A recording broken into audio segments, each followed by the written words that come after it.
Welcome to Hamburgers and Horror, the home of meat, monsters, and Michael Myers. I'm Noah Hook, and today we're looking at Rob Zombie's Halloween 2. The second installment in this remake timeline mainly focuses on the trauma that Michael's killing spree has caused. Laurie lives with constant anxiety while Loomis is living it up as he tries to gain notoriety from the massacre. And Michael? Well, now Michael and his sister have constant visions from a ghostly Deborah Myers.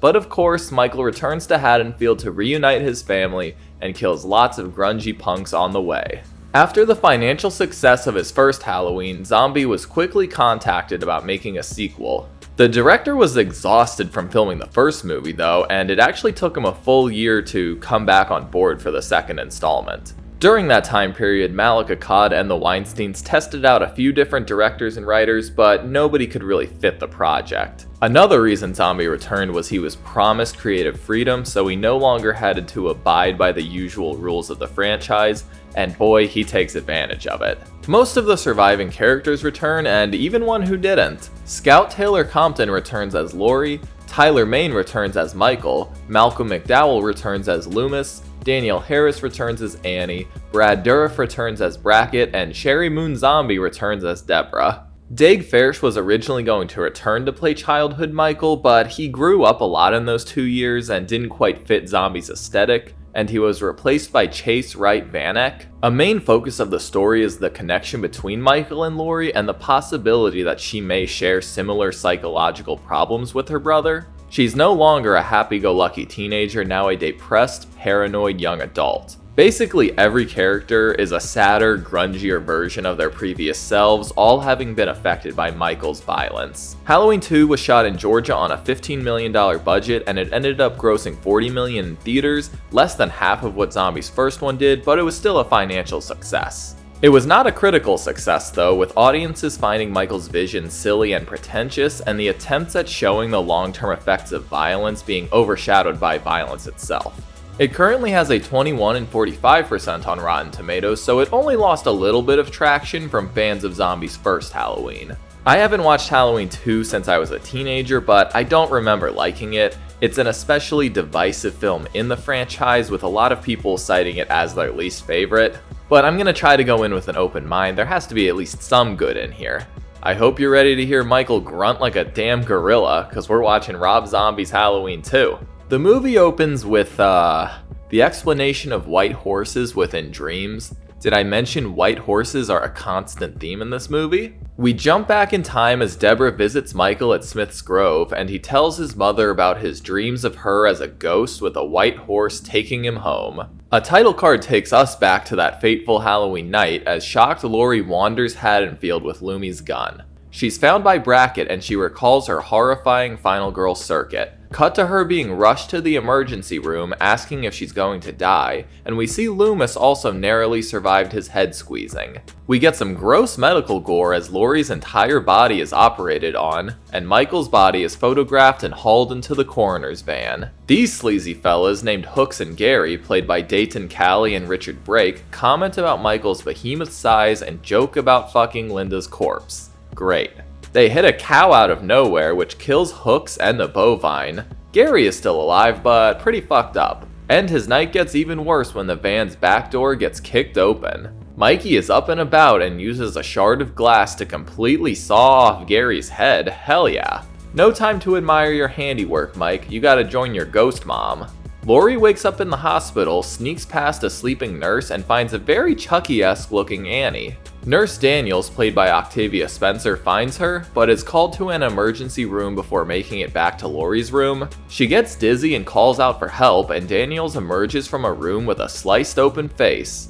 Dirty-ass, grunting Michael emerges, and as Laurie stumbles away, he brutally stabs Nurse Daniels a fucking bunch of times. Laurie passes this nurse with her eyes gouged out, and though she tumbles very gracefully, Michael quickly catches up. She makes it outside into the rain, and Michael snags himself a fire axe. She screams for help in this absurdly empty parking lot and crawls inside an empty security post. Michael spots the guard as he arrives and heads in, and Buddy doesn't listen as she tries to warn him about the dead nurses.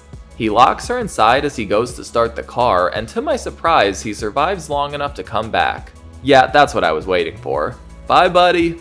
Michael lurks around and starts busting up the building with the axe, and just as he swings it down into Lori, she wakes up in a screaming panic. So I'm not sure about Michael killing the coroner, guys, but that hospital scene was at least mostly just a dream.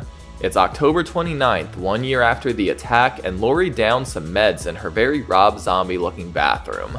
It sounds like Lori screams in her sleep pretty often, but Lee and Annie, who have taken her in, don't mind. Lori tells Annie about her nightmare, and we learn that she frequently sees a therapist named Barb, of course played by the late great Margot Kidder. They discuss Halloween being a trigger for her anxiety, Michael's body never being found, and her loss of identity without her family. Lori arrives at her coffee shop job with coworker Maya and hippie boss Uncle Meat. Maya and their friend Harley convince Lori to attend a Halloween costume with them, and they jam to MC5 because they're super cool. Meanwhile, hotshot Loomis pulls up and berates his assistant, before giving a lecture about his new book. Footage plays of Michael learning of his mother's death, and he makes his grand entrance. Journalists immediately dig into Loomis, asking if he feels responsible for all of Michael's victims, and if he thinks Michael is alive.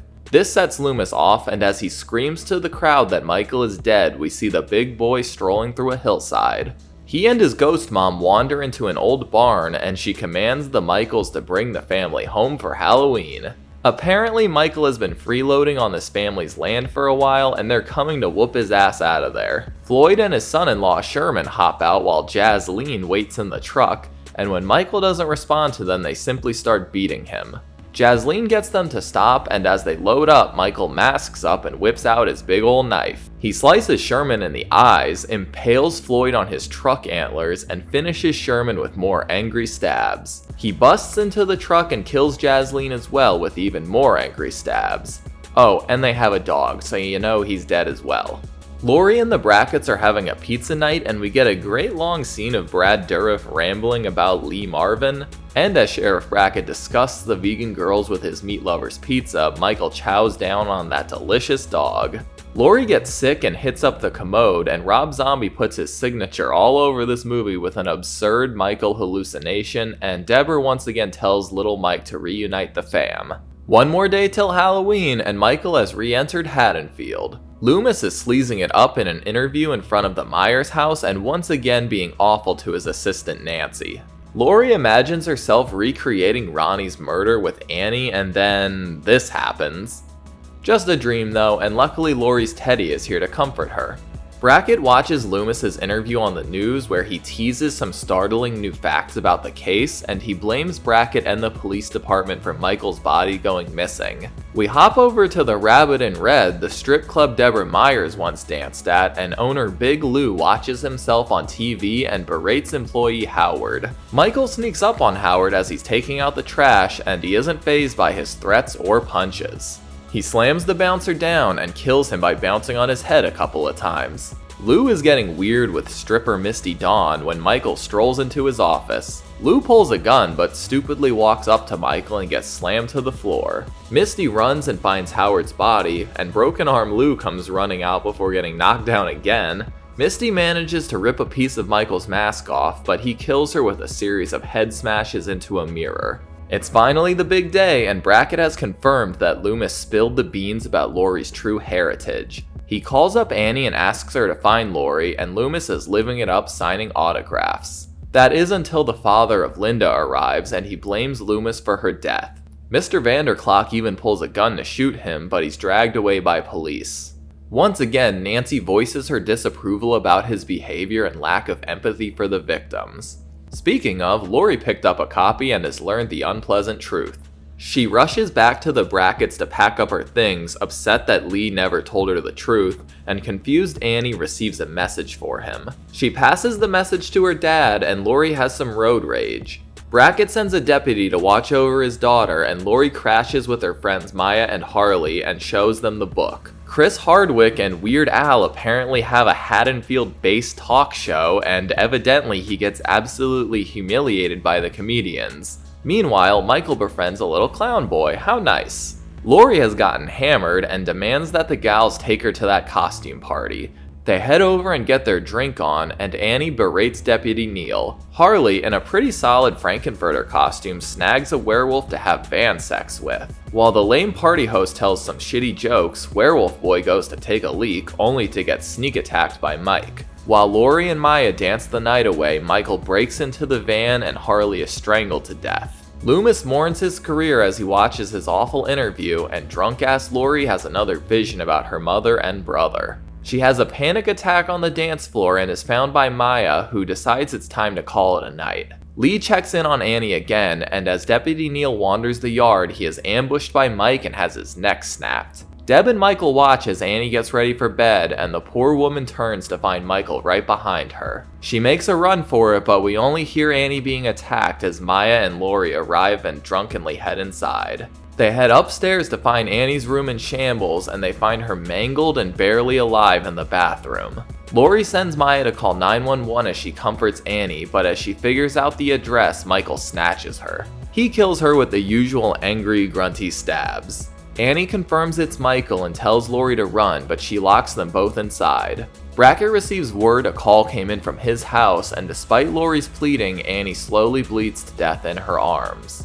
Lori breaks down in sadness, but jumps right back into fear when Michael starts pounding on the door. She escapes through the other side of the Jack and Jill and finds Maya's body on the way downstairs. She runs into the woods, and a bit later Brackett arrives home. He breaks down at the sight of his daughter, and the other officers carry him downstairs. Lori is lost in the wilderness until she spots a car and unsuccessfully waves it down. Another random car comes by though, and the nice guy starts helping her inside when, you guessed it, Michael kills him. Mikey flips the whole damn car over, which knocks Lori out. Michael and his ghost family escort Angel to some abandoned house in the woods, I guess. And apparently somebody witnessed Michael carrying her, so Brackett, Deputy Webb, and the whole damn force make their way to the shack. Deborah tells her daughter to say she loves her as little Mikey holds her down, and the Myers family finds themselves under the beam of a helicopter. Loomis is coming to terms with what an asshole he's been when he overhears headlines about Michael's standoff with the police. The snipers can't get a clean shot, and attempts to communicate with Mike obviously don't work. Loomis arrives and gets socked by Brackett, who really wants to just shoot the greedy doctor. Loomis offers to draw Michael outside, which the police obviously don't agree to, but Loomy takes it upon himself to run towards the shack. He bebops into the crazy house where Lori insists she's being held down. He tries to convince her it's all in her mind, and Deborah tells Mikey it's time to go home. Michael throws Loomy around and slashes him up and finishes the doctor with more angry stabs. This does open up a shot for Brackett though, and it knocks Michael back onto some farm equipment. Lori is suddenly free from little Mikey's hold, and she approaches Big Mikey. She tells her brother she loves him, and the big guy doesn't even have the energy to kill her. Lori takes the knife and stabs her brother about 10 times with it, with the final stab going right into his face. With that, Michael Myers is officially dead. Lori opens the shack door only to come out wearing Michael's mask. She drops to her knees and removes it though, and we fade to a long white room. I'm not sure whether this place is real or not, but either way, the movie ends with Lori smiling evilly as her mom and that stupid horse approach her. And that's Rob Zombie's Halloween 2. Man, this was a tough one for me. I actually want to like it more than I do. Most of it is on par with Zombies Part 1, but one big part takes me completely out of the movie. Fucking Deborah and her Ghost Brigade. It's just so uninteresting and it looks like a crappy music video. I was fine with Michael being somewhat of a mama's boy in the first one, at least in the sense that he genuinely loved her, but this is like Jason killing for Pamela on acid. It's just annoying. And the fact that Lori sees these visions too, at least in my mind, implies that there's some sort of supernatural force within the family, which just doesn't fit into this gritty, realistic world Zombie's trying to build. I also hate the fact that Michael is just wandering through wheat fields for like the first hour of this movie. I get that he needed to have some sort of presence early on without actually killing people in Haddonfield, but it just feels like they're padding the runtime. I do enjoy the emotional tension between Lori and Annie and Lori's downward spiral. I thought that part was done really well, and there just didn't need to be a ghost mom for there to be psychological disarray. Similarly to Zombie's first one, once Michael gets to Haddonfield, I don't mind the movie much at all. I don't understand why he was around that Halloween party and anywhere near Harley, but whatever. The death of Annie and watching Brackett discover her body are legitimately sad.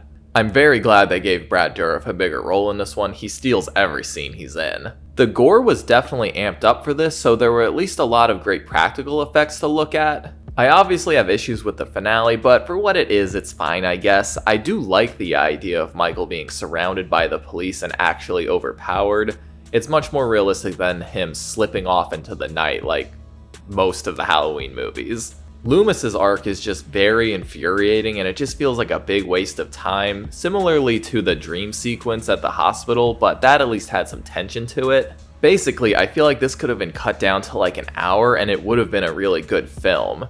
It has a lot of good in it, but it's just overshadowed by so much unnecessary shit. I don't know if I'll say it's my least favorite Halloween, but it's certainly one I'm not going to seek out anytime soon. Well, that's about it. We're finally on the dawn of the newest Halloween trilogy, but before we get to that, I'm going to have to look at a patron request. I think you gorehounds are going to have some fun next week because we're looking at a 2020 film called Skull the Mask. Thank you all for joining me, and an extra thank you to my patrons. As always, I'm Noah Hook, and thanks for watching Hamburgers and Horror. Stay safe out there. Thanks for watching my review of Rob Zombie's Halloween 2. If you enjoyed this video, be sure to like and subscribe so you can keep up with my weekly horror reviews. And if you want to help support the channel further, you should check out my Patreon account. You'll be able to vote for future movies and franchises I cover on the channel. Thanks y'all.